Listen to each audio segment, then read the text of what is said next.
How could someone nearly blind play like this? The first time Oscar Peterson heard Art Tatum on a record, he was convinced two pianists were playing.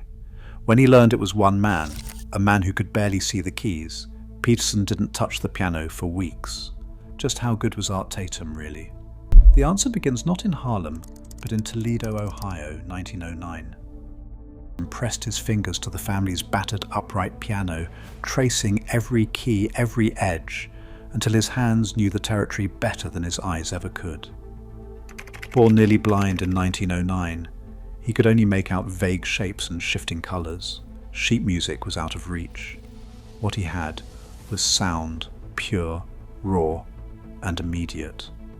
Night after night, the Tatum household filled with music. His mother, Annie, sang church hymns, guiding his fingers and his ear. His father, Henry, played cornet in local brass bands. But it was the ritual that set Art apart, a stack of 78 RPM records spinning under the needle, one after another, as he sat inches from the phonograph. He would listen, rewind, and listen again, sometimes repeating a single phrase for hours. The goal was total recall, every chord, every rhythmic twist, burned into memory. He mapped the keyboard by touch, building a mental blueprint of intervals and harmonies. Without visual cues, his sense of pitch sharpened. He learned to break down the dense, rolling left hand of Fats Waller, the stride patterns of James P. Johnson, and the shimmering runs of early jazz recordings, all by ear. Family members recalled how he could replay entire pieces after just a handful of listens. Sometimes he would ask his mother to hum a melody once, then fill in the chords himself, inventing harmonies on the spot.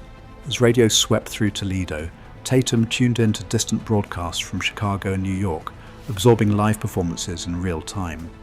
He did not just copy what he heard, he reconstructed it, phrase by phrase, until it was his own. This nightly discipline became his secret weapon. While other children slept, Tatum was building the muscle memory and oral vocabulary that would later make him the most feared pianist in jazz. But that was not the real reason his playing sounded impossible. The real secret was how his blindness forced him to listen deeper, to remember more, and to invent new ways of mastering the piano that no one else could imagine. Word of Art Tatum's talent started to leak out of that Toledo apartment, first through the static of local radio, then across smoky rooms where the stakes felt real. In the early 1930s, the Blue Moon Club became a magnet for young pianists hungry to prove themselves. These were not polite recitals, they were cutting contests, brutal and thrilling, where players took turns trying to outdo each other on battered uprights. Tatum, still a teenager, walked in almost invisible, guided by a friend or his own careful steps. But once he sat down, everything changed. Eyewitnesses remembered jaws dropping as Tatum's hands blurred across the keys, turning familiar tunes inside out. He did not just play faster or louder, he bent the rules. One night, after a visiting pianist finished a flashy version of Tea for Two, Tatum answered with a response so inventive that the room fell silent. There was a kind of disbelief. How could someone who could not see the keyboard play as if he had a map in his mind? Within months, his reputation crossed city limits.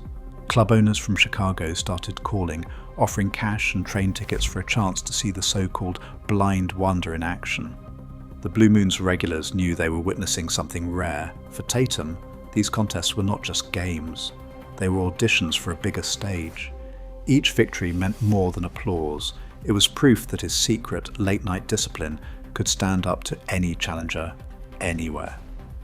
And as the invitations piled up, the myth of Art Tatum, the pianist other pianists feared, began to take shape. When Art Tatum stepped onto the stage at Cafe Society, he wasn't just another out-of-town talent. He was a mystery, a rumour from the Midwest, already called a genius by some, a trick of the ear by others. Cafe Society's booking was his first real contract in the city, and it came with expectations. The club's crowd was a mix of Harlem's elite white bohemians and sharp-eyed musicians who had heard every piano trick in the book. Here, applause was earned, not given. Inside, the air crackled with challenge. Regulars traded stories about the latest cutting contest at the Onyx or the Cotton Club, where reputations could be made or broken in a single set. Tatum's arrival wasn't just another act on the bill, it was a test. Was the legend real? Could anyone actually play like that? Even seasoned pianists lined the bar, half hoping to catch him slip, half dreading what they might hear. On his first night, Tatum sat at the battered Steinway, hands poised, head tilted as if listening for something only he could hear. Then came a torrent of notes, standards twisted beyond recognition, harmonies stacked in ways that made even the most jaded listeners lean in. In the back, musicians who'd once ruled the room exchanged glances. Some whispered, "It's not possible." Others just stared, silent. But that wasn't the whole story. In Harlem, the piano wasn't just an instrument. It was a weapon. Every club was a pressure cooker, every performance a duel. To survive in this world, Tatum needed more than speed or memory. He needed to outthink, outplay, and outlast the best. The stakes had never been higher. Every night was a battle for respect, and the city watched, waiting to see if the so-called greatest pianist ever could hold his ground under the hottest lights in jazz. In the world of jazz piano, fear isn't just a metaphor. It's a number, a tempo, a sound that makes even the best players hesitate. Nowhere is that more obvious than in Art Tatum's solo take on Tiger Rag. The recording clocks his right hand at speeds above 240 beats per minute. That is faster than most pianists can even count. But speed alone doesn't explain why other musicians called him impossible. Listen closer and you'll hear something stranger. The left hand never loses its stride, while the right hand explodes in a blur of chromatic runs and arpeggios.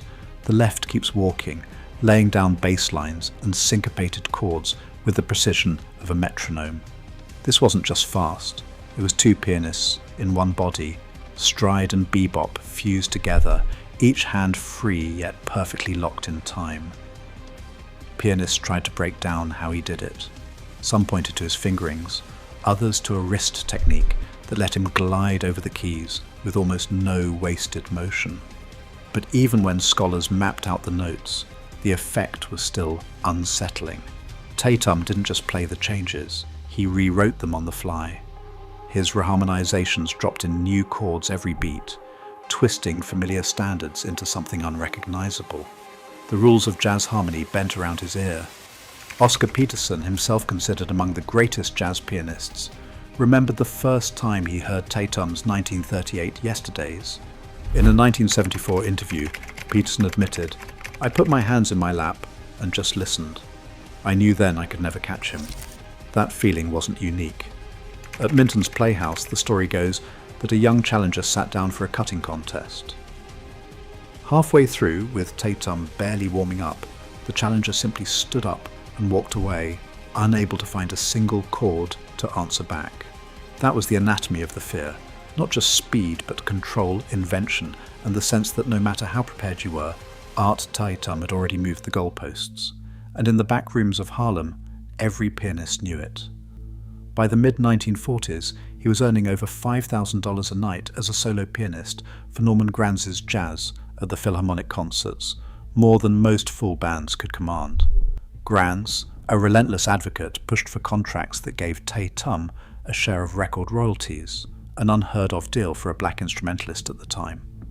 But while club owners and promoters cashed in on the spectacle of the impossible pianist, the record industry kept Tatum's albums shelved under race record imprints, limiting distribution and radio play. Even as his technical draw lifted the market for live jazz and set new standards for performance fees, the industry's walls remained.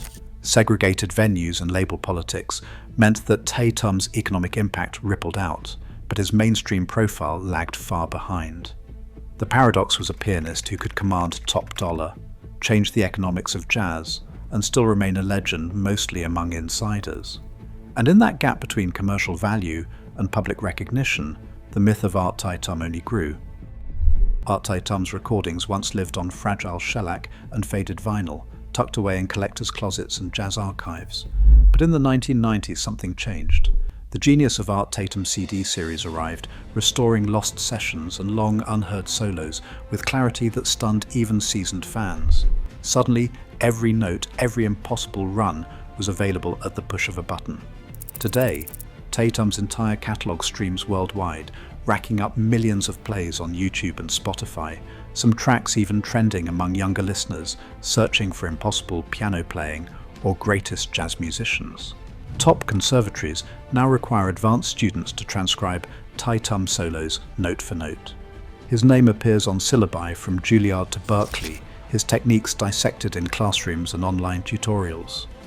Digital archivists and jazz educators have turned Tatum's once secret language into a living tradition, inviting a new generation to test their limits against the hardest piano player in jazz history. Every time a pianist faces the impossible, they face Art Tatum's shadow. His recordings still force new players to redefine what's possible. In an age of endless streaming, one man's hands remain the gold standard. Genius like this never gets old. It just keeps raising the bar.